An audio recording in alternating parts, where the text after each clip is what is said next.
In this video, we are going to analyze the top 10 self-help habits that are preached by self-help gurus and influencers and determine which ones are legit and which ones are kind of BS and not true. So without further ado, let's dive right in. So as you can see here on my screen, I have the hierarchy of self-improvement habits. So I've listed out the 10 most popular ones and we're gonna rank them. So we got cold showers the first, then intermittent fasting, then exercise, then reading, then having a vision board, then praying/meditation, productivity apps, buying online courses, journaling, and nutrition.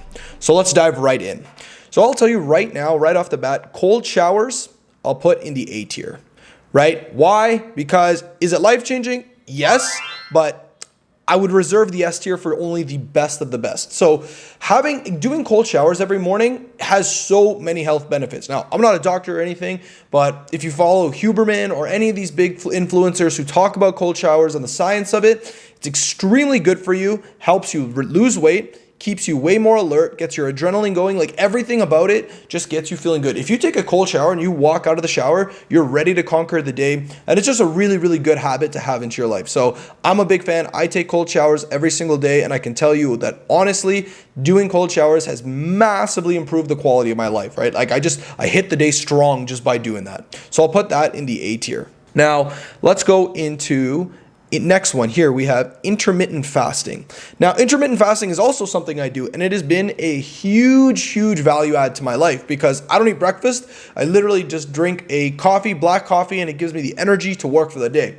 But I will say that not everybody's the same. Some people actually can't function without breakfast, and everybody's body is different. So while it is amazing for me, I can understand others, so I will just put this in the B tier for now. So it's good. I definitely recommend it, highly recommended, but everyone's different, so understand your body and go from there. But I will say that when you are working on an empty stomach and you have a little bit of caffeine in your system, productivity will shoot through the roof. Like I love it. I love the high I get from having an empty stomach, drinking one espresso shot and getting to work. It's one of the best feelings in the world.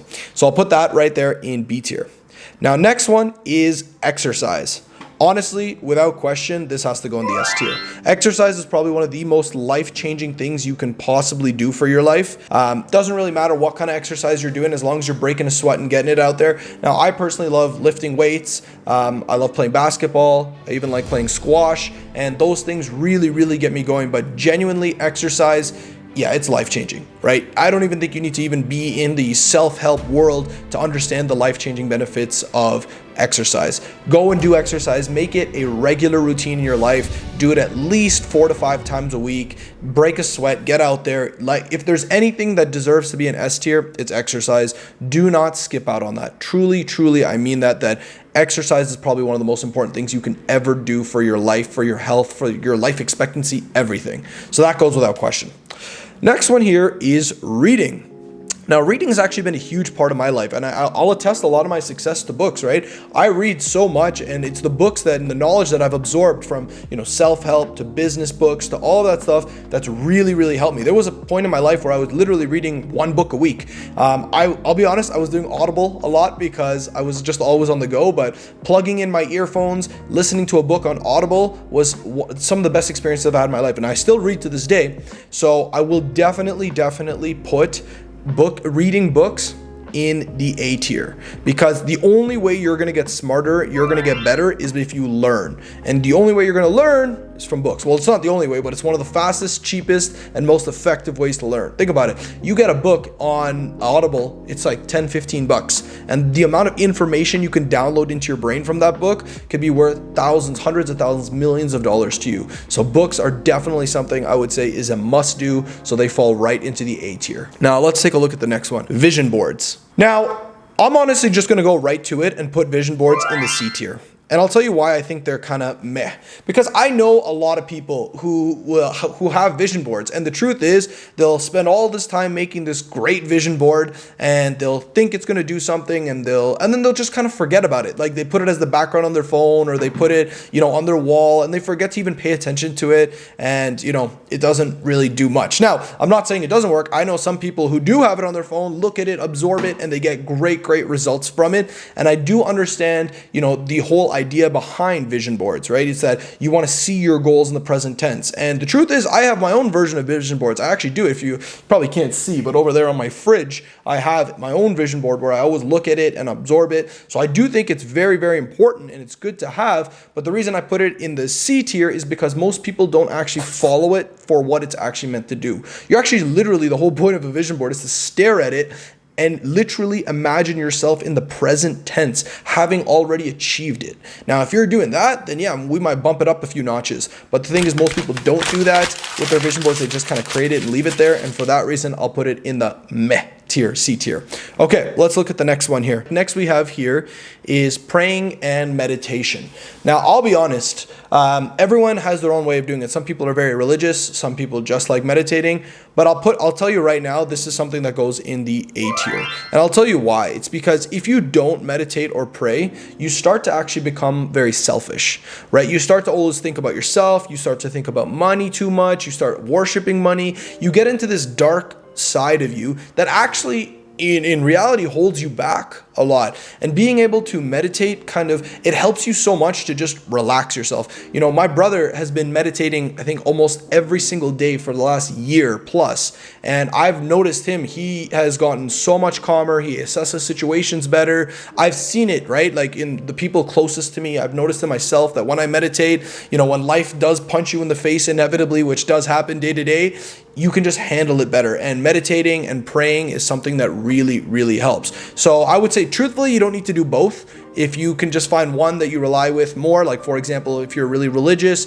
and you want to go to the church, you want to go to the synagogue, you want to go to the mosque, and that's your place, by all means do it. If you're not so much, then yeah, meditation is also a great option. So I would definitely put this in A tier, something very important to do. Okay, let's take a look at the next one here. Productivity apps. Honestly, I'm going to put productivity apps in the F tier. I think they're actually something you should avoid. I think the idea of productivity apps are kind of cool, but truthfully, I'll tell you, the best productivity app you can do is put your phone on airplane mode and do one task at a time. That's it. You don't need any fancy app or, you know, anything like that. The best thing you can do, put your phone in airplane mode and just say, okay, I'm going to do this one task right now, right? I'm going to create this one YouTube video. I'm going to record this one video. I'm going to edit this one thing. I'm going to get my homework done. I'm going to get this done. Whatever it might be, that's the best productivity. You don't need some fancy app. In fact, I find a lot of the times with apps, because you have to use your phone, you end up getting distracted doing something else anyway, like getting onto social media. So personally, I would put productivity apps in the F tier. I would say avoid them. You don't need them. They're just like, it's just not the right fit, to be honest. Next thing here is we have online courses, right? Buying self-improvement courses, buying business courses, things like that. Look, I don't care what age you are. If you're in your 20s, 30s, 40s, 50s, this is something you should be doing because you always need to be learning. And while books are great, courses are even great too because you're learning in a more intimate environment. You might have access to the coach. You might be able to learn through modules.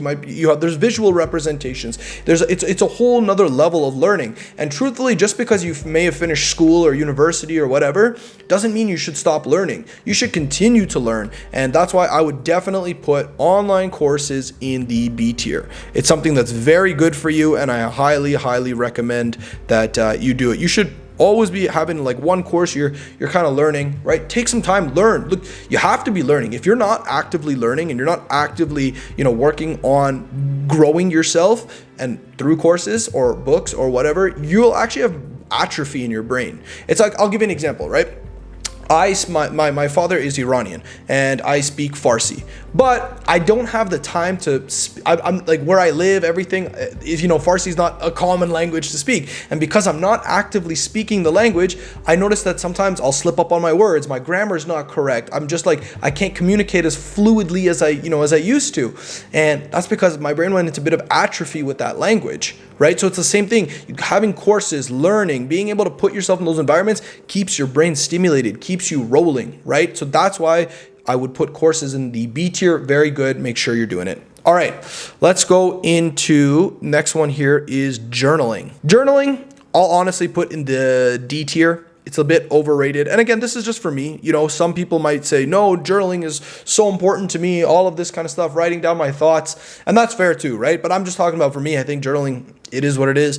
If I want to kind of blow off some steam, I'll go hit a punching bag or go work out. You know, that I have my other ways of blowing off steam than just journaling, but everyone's different. So if it works for you, by all means. But in my eyes, for me and my life and the way I've kind of built everything, it's kind of overrated. Tried it once, didn't really get too much out of it, so I'll pop it in the D tier. And the last one here is nutrition. Nutrition, I'm popping up there with exercise in the S tier.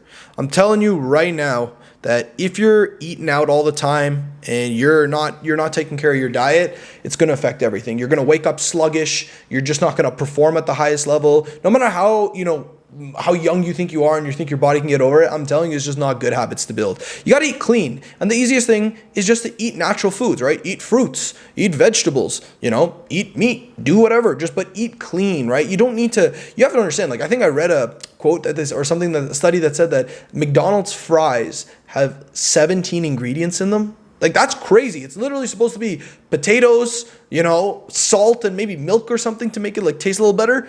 But 17 ingredients, you really think putting that in your body on a regular basis is going to help you? No. But if you do have good nutrition, you just eat clean, right? You cook at home, or, when you go out, you just make sure to get a slightly healthier option. It helps. It actually helps. You'll notice that your skin is going to be better. Your brain is going to be more sharp. Everything in your life will just work. And honestly, just for your own mental and physical health, having good nutrition is absolutely key. So that goes right into the S tier. So that right there, ladies and gentlemen, is my rankings of the top 10 self-improvement habits. This is what I believe. This is what's worked really well for me. If you want to go check out my credentials, you can go onto LinkedIn and type in my name, Sarim Asadi. Here's the picture so you can find it. Anyways, but yes, go and improve yourself. Go and become better every day, right? This is really how it is. So these are my rankings. Hopefully you enjoyed this video. Don't forget to like and subscribe on this video, and I will see you in the next one.